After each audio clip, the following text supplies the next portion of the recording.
Hello, welcome to another edition of Capper Comparison Picks. I'm Ranch, and tonight I'm going to give you Capper Comparison Picks for UFC 271 select fights, meaning we got the headliner for the prelim fights and a couple main card fights. Be sure to check out the videos I've done throughout the entire week, covering every prelim fight on the card right up to this one.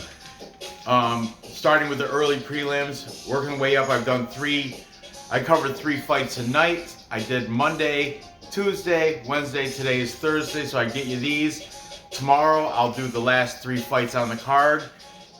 Hopefully, probably in the morning before work, because after work I have some prior engagements. I gotta go to Lunar New Year celebration, and then I will be back home in the evening to do after the weigh-ins and face-offs live stream. So be sure to tune in for that. But without further ado, let's get right into this card. We've got, starting out at heavyweight, the headline fight of the prelims. We've got Andrei Arlovsky, the veteran. He is the pit bull, is been around for quite a while. He is 43 years old, and he's taking on the mountain, Vanderaa. Vanderaa, 29 years old, so big age discrepancy there, but also a big experience discrepancy. Arlovsky is the favorite here with a record of 32-20. Yes, 52 fights complete for Andrei Arlovsky as a professional. Woo! Blows my mind. And Vanderaa, 12-6 coming in. As a very slight, these lines did move. Arlovsky opened up, he was minus 170, so money's been coming in on the mountain, Vanderaa, because he was at plus 150. Now he's a little less attractive at plus 125. Lines are tightening, getting a little tighter. You understand? Over-under set at 2.5 rounds, which for a heavyweight fight, hey, might be but the reason is Andrei Arlovsky in his later years has been a decisionator.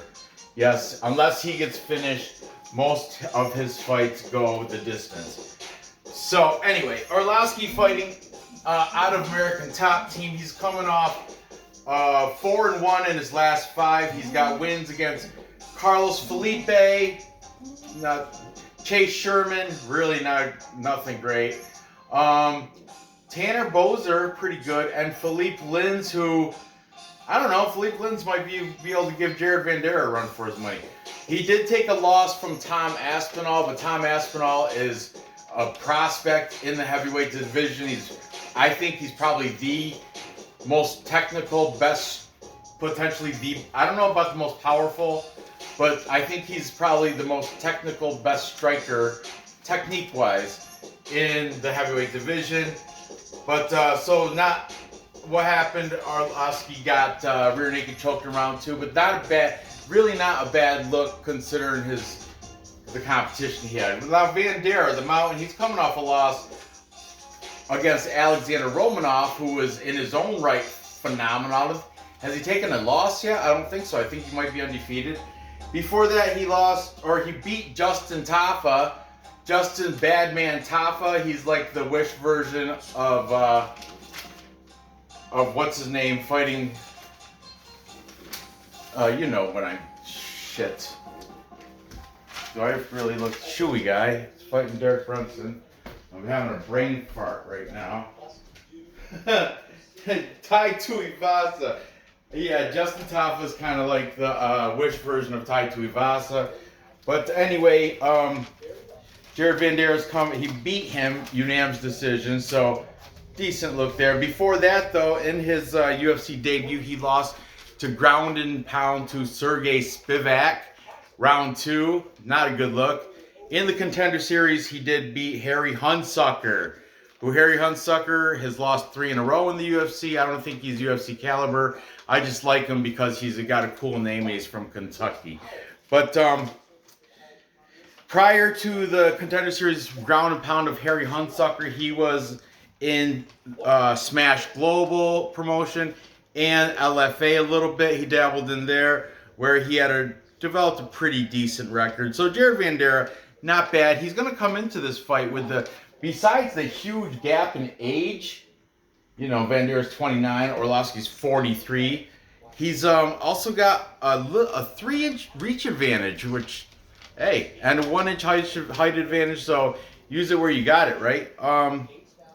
The Mountain trains out of Team Quest Athletics and Dan Henderson's gym down there over in California. Or no, Team Quest is actually in Florida. That's right. Team Quest Athletics is in Florida. I think, who's out? I think Michelle, I want to say Michelle Pajada is out of there. I didn't write it down. I don't I don't really know off the top of my head who's out of there. Andrei Arlovsky, like I said, coming out of American Top Team, also in Florida. So we got this battle. The experienced veteran, the up-and-coming unranked contender. Is he unranked or is he in top 15? Heavyweight's kind of a thin division, not many people in there, so he might be in the top 15, don't know. Oh, excuse me. Whew. So, starting with the favorite in Andrei Arlovsky, the Pitbull, we've got Greedo plays. Greedo, my man, he usually does, like I said, I've said in the past, he does a lot of gaming videos, sports gaming, like he'll run seasons with the Giants and the Padres. He'll run all these sports seasons. Baseball and football are most popular ones that he does. But he also does breakdowns of every UFC event, and they're phenomenal breakdowns. Links are in the description. Check Greedo out. He's pretty entertaining, and he's taking Arlovsky by decision. Then jumping over here, taking Jared Vanderaa, we've got Manpreet, lock of the night. Manpreet is saying Vanderaa with the TKO round 2. I get it. It totally could happen. I mean, you got to think Tom Aspinall got a rear naked choke over Arlovsky in round 2, and Arlovsky he's outreached. And the age, he's 43, so, and double-digit losses, shit, he's got 20. He's got, you know, deep into the double-digit losses, so it could go that way too. Then jumping back here, we've got King of Correctdowns. He's also saying Arlovsky by decision. You can't hate that pick because for real, all his last fights, he's got this formula where he's not as reckless as what back in the younger days. I used to go to class when he come out, he was aggressive. Now he's over 40. He's trying to avoid getting hit. He wants to win all these by points, by technical striking, getting the decision victory. He's savvy enough in the cage that he knows how to win by decision. He knows what the judges are looking at. So, you know, decision is a good pick for Andrei Arlovsky. Jumping over here, though, we've got MMA Prediction Guru. The Prediction Guru is saying Vanderaa is going to get the decision by outstriking Arlovsky. He does have the slight reach advantage. And also, I think Prediction Guru said he does have a more aggressive takedowns wrestling. I got to do a stat comparison before I, probably with Dave's help, I'll do it Friday after I look at the weigh-in face-offs. But yeah, this is going to be the closest. This is the closest one out of these three, anyway. It's going to be a pretty close fight. The tiebreaker is going to be that of Vlad, the Bulgarian cowboy, and if forced to take the side, he's taking the side of the veteran in Arlovsky, but his UFC celebrities and classic. But his original bet is the fight goes the distance. He thinks it is going to go over that 2.5 rounds. So do the bookies, minus 225. He always does those safe bets. But if I have to take a side, I'll pick Andrei Arlovsky for range. So he did say that, and he's taking Arlovsky with the experience. And This is a very tough fight to pick. Vanderaa is much younger, got the tail of the tape. I think he's got more will. Like Andrei Arlovsky's he's just doing it, and he's already loaded. Andrei Arlovsky's already a millionaire through fighting, but he's still putting it out there, and he knows how to get the win. So I'm going to jump on his side with the capper majority.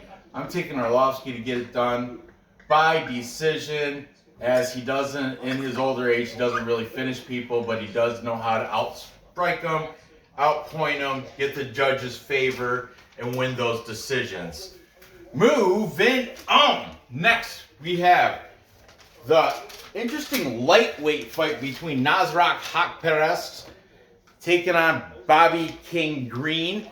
Nasraq is 13-4 as a professional, and he is a plus 122 underdog against Bobby Green. Bobby Green comes in with a record of 28-12-1. He is the minus 142 favorite on this card over Nasraq Haqparast. Let's see. We'll talk about Bobby Green first. He is a little bit older there. He's 35 years old, right at the cusp. And Nasraq Haqparast still way under 30. He's 26. So Haqparast, the younger fighter here. So you would imagine cardio goes that way. Plus Bobby Green, double-digit losses for Mr. Bobby Green. Bobby King Green. Bobby Green is coming off a nice knockout win over L.I. Quinta, but as a TKO round one. But how nice was it when L.I. Quinta, he didn't, I don't think he even wanted to come back for fighting. He's selling houses and properties in Long Island. He's got the realty business. And I think he came back, and after that first punch in the face, he was like, you know what, I don't like this. I shouldn't have. So that's why he took him out in round one. I think L.I. Quinta was fine with that. He's like, yeah, this is probably the last time you're going to see me back in this cage. I'm not cut out for... He's like, I'm done with getting punched in the face and all this stuff. He's still going to, of course, stay in shape and train, but I think he's doing just fine flipping houses and properties that he doesn't have to fight anymore. So Bobby Green got that victory over L.I. Quinta that really wasn't in the fight in the beginning. You could tell he wasn't there. He tried to look the part with the face-offs, with the intimidation and everything, like, I'm going to stare hard at you and everything, but didn't matter. When it come right down to it, yeah, Bobby Green took care of business. Before that, he had a interesting fight against Rafael Fiziev. Fiziev won the unanimous decision, but there's a lot of people saying Bobby Green, it could have went his way, and Bobby Green clearly won third round. Now, 1 and 2, Fiziev, I think, probably won those. He had him in the back pocket.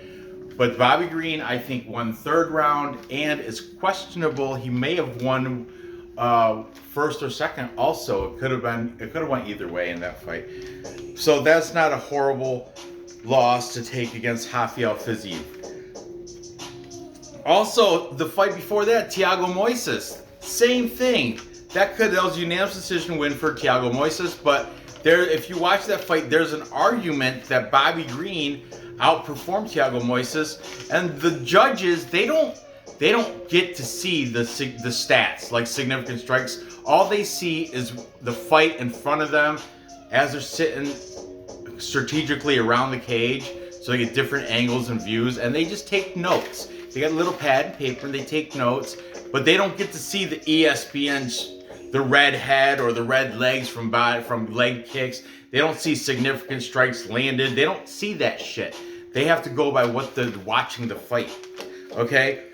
Before that, Bobby Green took care of Alan Patrick, unanimous decision, and Groovy Lando Venata by unanimous decision. So he's 3-2 in his last 5, but he's been, I would say, coming up, because those 2 losses in his last 5 were kind of, you could argue that they're robbery decisions. He's training out of Pinnacle MMA with Jamal Emmers, trains out of Pinnacle. That is in California. And taking on Nasrat Haqparast. Nasrat Haqparast is the German guy. I know he's had a couple of personal struggles because he lost his mother and I believe like a sister or something. I think he lost 2 family members in the past year from different causes. I don't know all the exact details, but I know he's experienced some close relative deaths because he had to, before his last fight where he lost to Dan Hooker, I remember he was coming back from Germany, he lives and trains in Germany, but he's from Afghanistan, that's his roots. And something about, like, before the Dan Hooker fight, he experienced the loss of a family member. I don't know all the details, okay? Going by shitty memory. They say he actually trains at a TriStar gym. Tapology saying TriStar. That's in Quebec, Canada, but Tapology also says fighting out of Germany. So who knows with this guy? I know against the Dan Hooker thing because Dan Hooker had the visa problems coming in from New Zealand, and I think Nasrat Haqparast almost had those similar problems, but he made it in here. But the jet lag thing was a factor in the fight for both opponents. So Nasrat came in from Germany, and that's what it is. He fights out TriStar, so he's in Canada. He had to go to Germany for a funeral, then came back, fought, and lost unanimous decision to Dan Hooker. But prior to that, he's got a couple nice wins. He beat Rafa Garcia unanimous decision, and he beat Alex Munoz unanimous decision. Drew Dober managed to knock him out ground and pound round 1 after a counter right cross, I think it was. And he beat Joaquin Silva before that. So he's 3-2 in his last 5. Not a horrible look for Nasrat Haqparast. He does have a 1-inch reach or height advantage here. They got the same identical reach for him and Bobby Green, so nothing doing there. Bobby Green, like I said, is the slight older fighter here, so some people take that as a big variable. For light heavyweight fights, I guess you could say anything over, once you get to 35, that's very questionable on your durability, and your speed reduces. So people say your speed reduces every year. After 35, it diminishes a little bit more and more. You're on the downhill after that. So Bobby Green right at the cusp, but some people can argue he's at his best right now. Like, you're not going to get a better version of Bobby Green besides the one shown to you in this fight. So keep that in mind also. So let's start with the favorite here in Bobby King Green. We've got King of Crackdowns, KFC, taking Bobby Green by decision. Then we have UFC Celebrities and Classics, Vlad taking Bobby Green. His original fight is that fight goes over 2.5 rounds. Once again, minus 225, not a big stretch there, Vlad, but if he has to take a side, he's going to take Bobby Green. We got Manpreet, Lock of the Night, also Bobby Green by decision. Greedo plays also by decision. And to capper consents, pick it all, wrap it all up, we have MMA Prediction Guru also taking Bobby Green by decision, making this a full capper consensus, all by decision too, because Vlad did set over 2.5, so that pretty much was a right down decision. We got all of them propping Bobby Green, picking Bobby Green by a decision. A full capper consensus is when all the cappers are in agreement on one side, and in this case, I'm gonna throw you some good luck pearls. It's just the dance I do, you guys know. Bobby Green beating Nasrat Haqparast by decision. 5 out of 5 cappers asked, said, yeah, Bobby Green by decision. I can't go against that, even if I want to. I really shouldn't. I'm going to take Bobby Green, and I think he's going to do it by surprise, by decision. That's why I do this show, just to help give me that edge one way or another. I have gone against the Capper consensus when I've had a strange feeling, but most of the time, it's better just to stick with the Cappers. And in this case, I think Bobby Green's going to be able to get it done. I don't like his double-digit losses. And Nasraq Haqparast could get it done. He's got the age. But I think Bobby Green, one of these Cappers, like I said, he's in the best fighting shape of his life right now. He's not going to get any better than he is in this fight. And I think I'm holding to that. I think that's correct. And Bobby Green's going to beat Nasraq Haqparast. Moving on.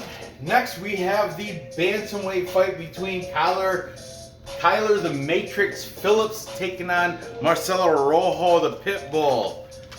So many fighters with the name Pitbull, especially in Bellator. I think there's like 4 of them over in Bellator.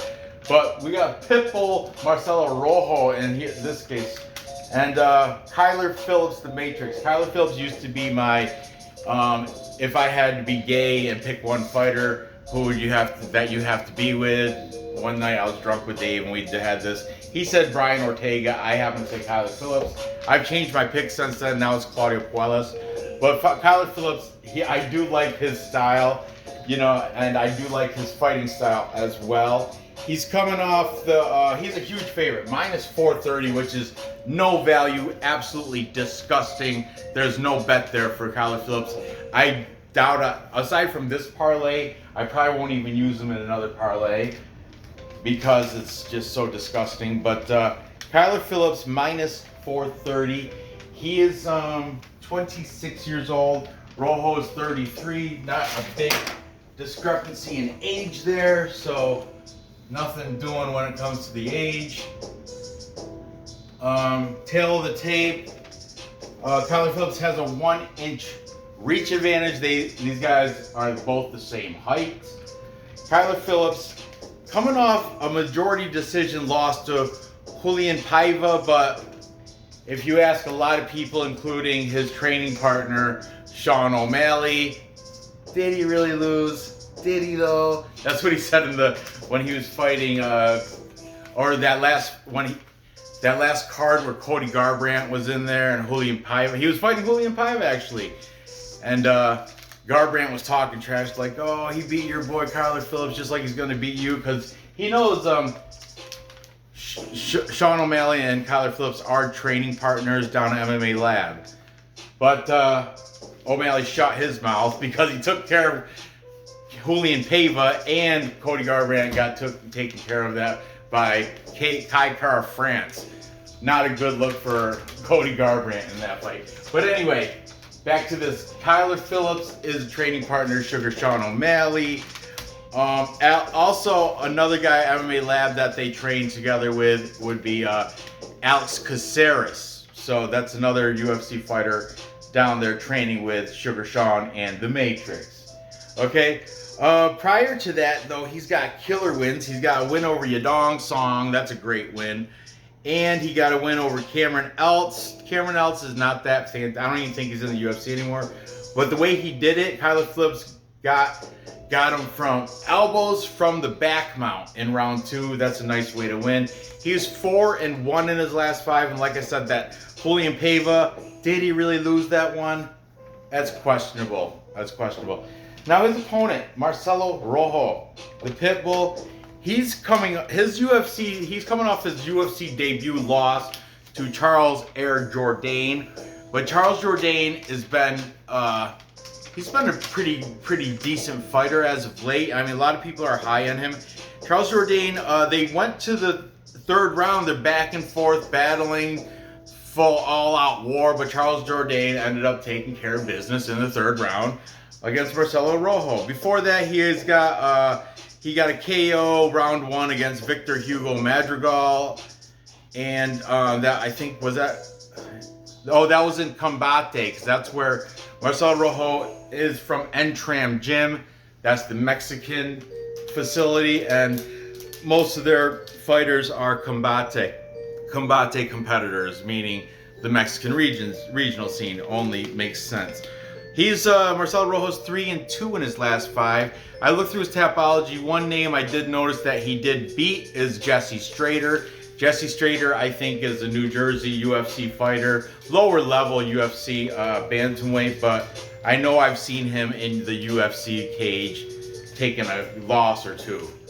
But you know, keep that in mind. Marcelo Rojo does have a TKO round 1 against Jesse Strader.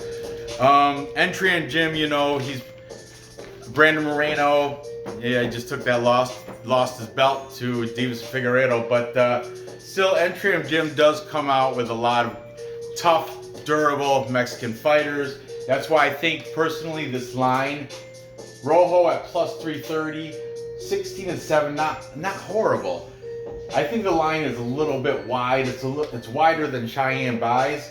It's just that, I know that's a crude joke, but still, it's way too wide. Come on, Kyler Phillips maybe minus 200, but minus 450. Come on, do you want to? No one's gonna. I mean, no one sensible should be betting that. Because Marcelo Rojo is not a walk in the park. It's not like Kyler Phillips gonna matrix roll right over the guy. Marcelo Rojo might have a chance to even shock everybody and take care of Kyler Phillips. So anyway, let's see what the cappers have to say in this one, since I got it up here anyway.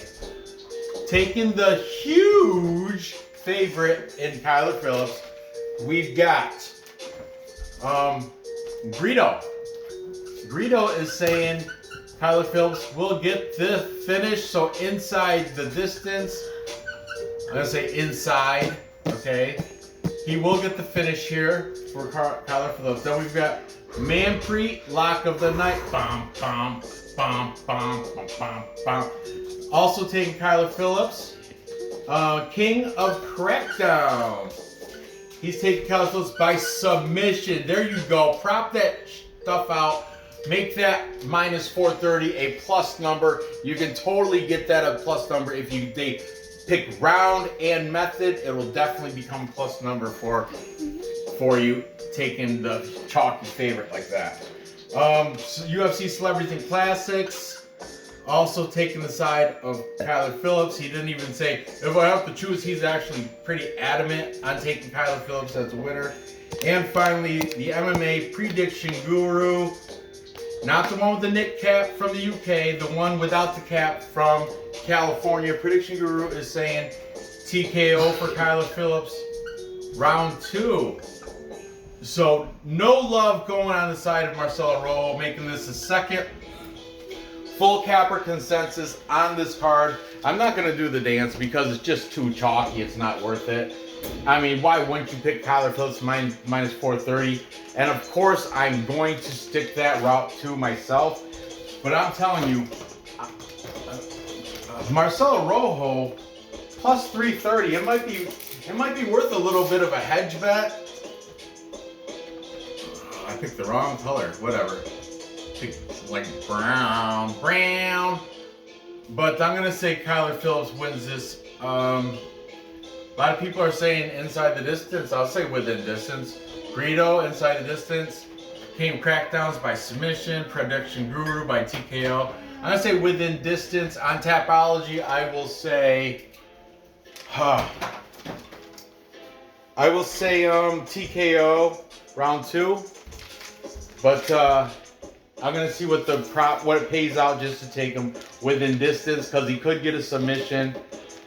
But then again, Marcelo Rojo could spoil all your guys' parlays and just beat Kyler Phillips. You know, it could happen. But yeah, there you go. So to recap, time check. Oh, it's getting late. And I'm right on point with the time. So to recap, I've got Andrei Arlovsky using his veteran skills, his ring savvy, his brilliant fight IQ, playing the chess game, outstriking Jared Vanderaa, winning a decision, winning the favor of the judges, and moving on with, I don't know, he's going to fight till he can't fight, I guess. 43 years old, who knows?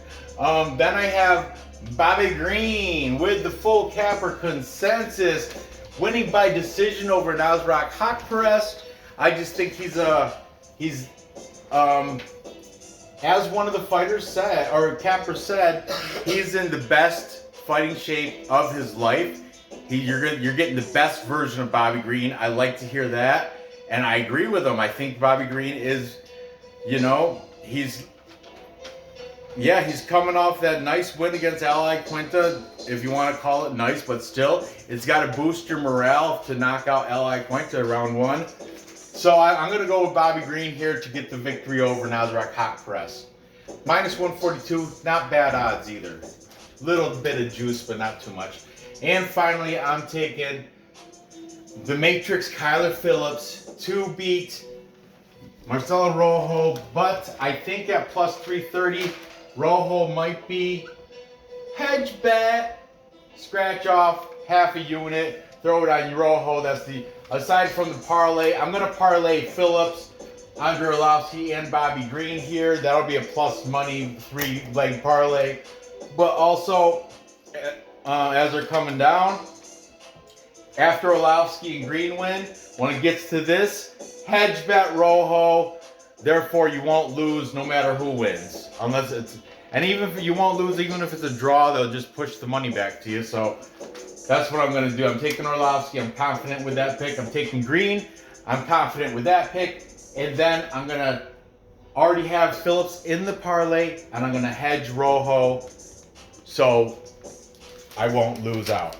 There you have it. I've been killing it in degenerate gambling and soccer, which is just, I don't know, it's just gravy. It's been every morning I just hit Bet Online, soccer, today's games, and I picked teams that I'm familiar with, because I can't watch all these soccer games, but teams I'm familiar with that are favorites, and I parlay them all. I just posted one on Instagram that cashed in a 5-leg $10 parlay, cashed in over $200 for me. And I've been doing these multi-leg parlays for daily soccer all week. And my worst day was Tuesday. I put out 4 bets of $10 a pop. So 4 bets I put out. I only won one of them, but the bet I won was for $78. So right there, I grossed, and that was only a 3-leg parlay too. I was an underdog in there. Today, 5-leg parlay, $10, paid out $200. It's not a problem. It's not a gambling problem unless you're losing, right, boys? Anyway, thanks for listening to me ramble on. Go ahead, gather the info. Place those bets, cash those tickets. Go ahead, leave that thumbs up.